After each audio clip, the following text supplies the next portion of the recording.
Sveiki visi, ilgai lauktas produktas, bent jau manim tai tikrai, Maxo V12 iš iJoy. Čia yra vos nenaujas limitless, kurį mes to ir pažiūrėsim. Čia nėra pilna vertė apžvalga, čia yra first lookas, čia nėra įsigilinimas į kiek mililitrų dar kažką. Viską labai greit pražiūrim ir iš karto atpakuojam ir pagarinam, kadangi asmeniškai man pagarinti yra įdomiausia. O kiek telpa skysčio, kiek ten dar kažko, man tiesiog nėra įdomu, dėl to mes apie tai būtent ir nešnekėsim. Tada pradėkim. Iš galo čia yra, kalbant šiaip, 2,8 mm, reiškia, čia yra tikrai daug. Ne 2,5, 2,8. Tai jau atrodo daug geriau. Dėkas ir ta ir taip toliau, viskas čia yra gerai, bet man tai nėra svarbu. Taip pat rodo iš karto, kas eina. RBA bazė, koilas, dar vienas koilas ir dar vienas koilas. Balda dėžutė, kaip iPhone, viskas gerai. Šios garantijos lapelis, pats skaitikliukas, tai mes šiek tiek padėkime į šoną. Pažiūrim, kas yra pačioj komplektacijai. Nelabai nustebino šitas dalykas. Stiklas 6 mm, kad čia yra R bazė, kuri atrodo labai ir labai keistai bei įdomiai vienu metu, kas yra labai ir labai fainai. Kodėl? Nes čia yra tokia bazė.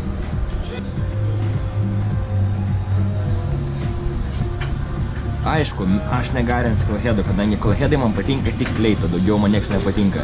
Tad mes garinsim šiandien su šitą bazę, subildinsiu, aišku, už kadrą, nes čia labai ilgai viskas užtruktų.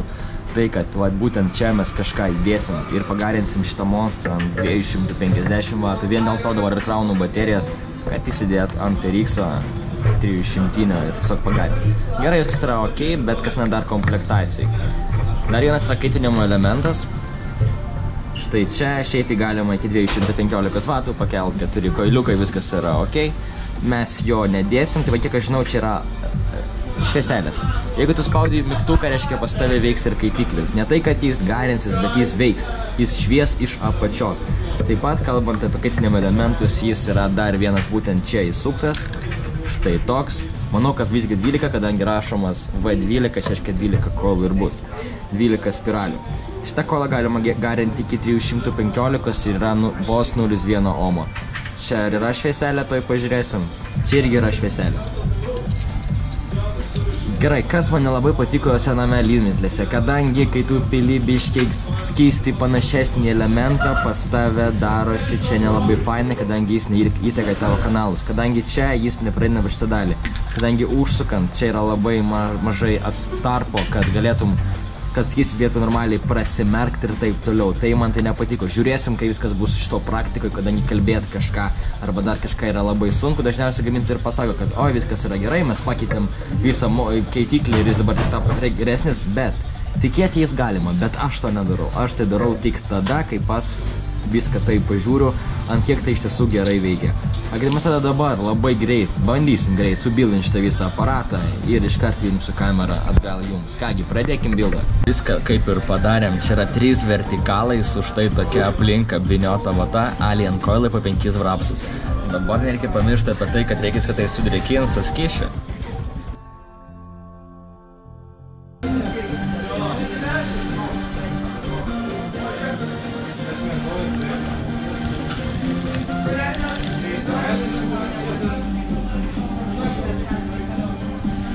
Dabar jau galima užsukti mūsų šitą kepą.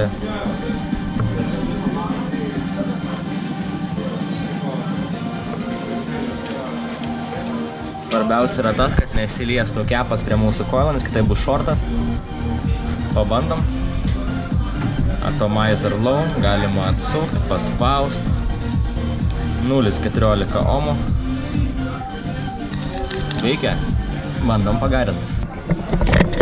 Dabar čia yra su pagamintais koilais.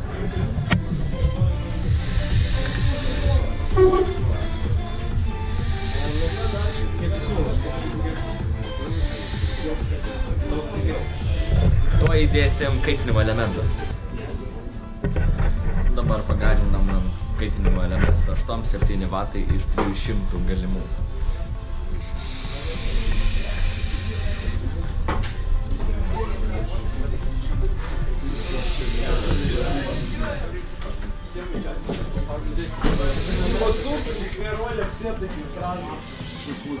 Realiai galima išspaust dar 2 arba netgi 3 daugiau, bet skonis tikrai geras ir tikrai jaučiasi. Su jumis buvo iJoy Maxo B12 kitas. Jis yra Bigshot, ateikit, atsinaujinkit. Ačiū.